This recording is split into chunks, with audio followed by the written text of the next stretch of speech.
नमस्कार सर्वांना. तर आपणा सर्वांचे स्वागत आहे आमच्या या छोट्याशा यूट्यूब चॅनलवर. तर आम्ही निघालो आहोत हॉटेल सयाजीमध्ये. तर आम्ही पहिल्यांदाच या ठिकाणी जाणार आहोत. आम्ही गेली कित्येक 10 वर्ष झाले आम्ही कोल्हापूरमध्ये राहतो, पण आम्ही हॉटेल सयाजीमध्ये कधी गेलो नाही. तर आज आम्ही एका कामाच्या निमित्ताने हॉटेल सयाजीमध्ये निघालो होतो. तर आम्ही बाईकवरच चाललो होतो बरं का. तर हे आहे आमचं ताराराणी चौक.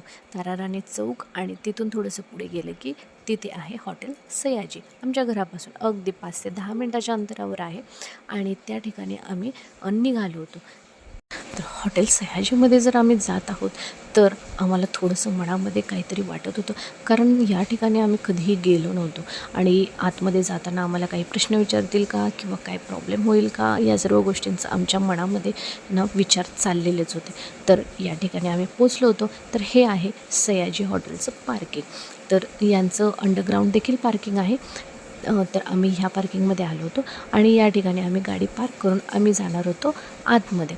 तर या ठिकाणी येण्याचं कारण असं आहे की अर्णवला आम्हाला घ्यायचं होतं स्विमिंगसाठी ॲडमिशन, आणि सयाजी हॉटेलमध्ये 2nd फ्लोअरवर स्विमिंग पूल आहे आणि त्या ठिकाणी ट्रेनिंग वगैरे दिलं जातं मुलांना. तर ह्यावर्षी देखील अर्णवला आम्हाला स्विमिंग शिकवावं असं वाटत होतं, त्यामुळे आम्ही या ठिकाणी त्याचे ॲडमिशन घेण्यासाठी आलो होतो. तर हे बघा, हे एंट्रन्स आहे आणि किती सुंदर आहे ना. तर आम्हाला आत जाताना कोणीही काही विचारलं नाही आणि आम्ही डिरेक्टली आत गेलो. त्याच्यानंतर हे ॲम्बियन्स वगैरे बघून आम्हाला खूप छान वाटलं. आणि या ठिकाणी ना हे डोर याला सेन्सर होतं, ॲटोमॅटिक ओपन होत होतं आणि हे सर्व आम्ही पार करत करत आम्ही आमच्या 2nd फ्लोअरच्या दिशेने निघालो होतो. तर या ठिकाणी लिफ्ट होती आणि लिफ्टने आम्हाला जायचं होतं 2nd फ्लोअरला. तर हे आजूबाजूचं ॲम्बियन्स इतकं सुंदर होतं ना, तुम्हाला काय सांगू. आणि त्याच्यानंतर ना या ठिकाणी ठेवलेल्या छोट्या छोट्या वस्तू आणि सर्व काही ना इतकं सुंदर असं बनवलं होतं ना, खूप ॲट्रॅक्टिव्ह असं होतं. आणि या ठिकाणी नुसतं इंटेरियरच इतकं सुंदर नव्हतं, तर या ठिकाणी कंटिन्यू एक सुगंध दरवळत होता आणि जे रूम फ्रेशनर ते यूज करतात त्याचा तो सुगंध होता आणि अतिशय सुंदर असा सुवास आम्हाला या ठिकाणी येत होता.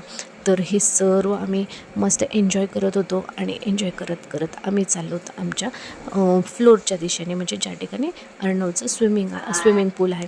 आणि त्यानंतर आम्ही पोचलो होतो 2nd फ्लोअरला. या ठिकाणी ना फिटनेस क्लब आहे, स्विमिंग पूल आहे आणि या सर्व गोष्टी आहेत. आणि त्यानंतर अर्णवचं आम्ही स्विमिंगसाठी ॲडमिशन घेतलं. तर 1 मंथसाठी तिथे पे करायचे होते आम्हाला 4000. तर आम्ही ॲडमिशन वगैरे सर्व घेतलं. अर्णव देखील खुश झाला, आम्ही देखील खुश झालो. आणि त्यानंतर फायनली आम्ही बघितलं आमचं अर्णवचं स्विमिंग पूल. तर या ठिकाणी हे स्विमिंग पूल आहे, 2nd फ्लोअरवर आहे. किती सुंदर आहे ना, बाजूने बघितलं तर भिंतच नाही आहे. किती छान वाटतं या ठिकाणी. ॲडमिशन वगैरे झालं आणि आम्ही परत रिटर्न निघालो होतो. तर खाली पार्किंगमध्ये बघा किती सुंदर सुंदर गाड्या आहेत. या सर्व गाड्या अर्णवला म्हणजे गाड्यांमध्ये खूप इंटरेस्ट आहे. तो मला एक एक गाडी दाखवत होता, मम्मा ही गाडी बघ, ही गाडी बघ. आणि हे सर्व आम्ही बघत बघत आम्ही रिटर्न निघालो होतो. तर हे सगळं बघितलं, ॲडमिशन झालं, सर्व व्यवस्थित झालं. आणि हे बघा बाहेरून सयाजी हॉटेल किती सुंदर आहे ना, एवढी मोठी बिल्डिंग आणि अतिशय सुंदर असं हे सयाजी हॉटेल आहे. त्यानंतर आम्हाला लागली होती भूक म्हणून आम्ही गेलो होतो हेवन्स पिझ्झामध्ये. हेवन्स पिझ्झा जो पितळे गणपती आहे त्या ठिकाणचं. त्यानंतर आम्ही गेलो आणि मग आम्ही आमची ऑर्डर दिली आणि आम्ही त्या ठिकाणी वेट करत होतो. खूप जास्त गरम होतं, त्यांनी AC लावला नव्हता, माहीत नाही का बरं, पण खूप जास्त गरम होत होतं.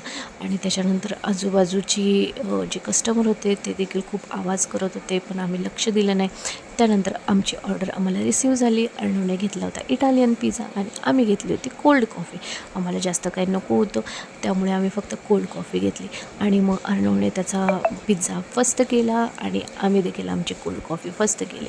हे सर्व झाल्यानंतर आम्ही निघालो होतो आमच्या घरच्या दिशेने. जर तुम्हाला आमचा व्हिडिओ आवडला असेल तर प्लीज लाईक करा, सबस्क्राईब करा. Thank you so much.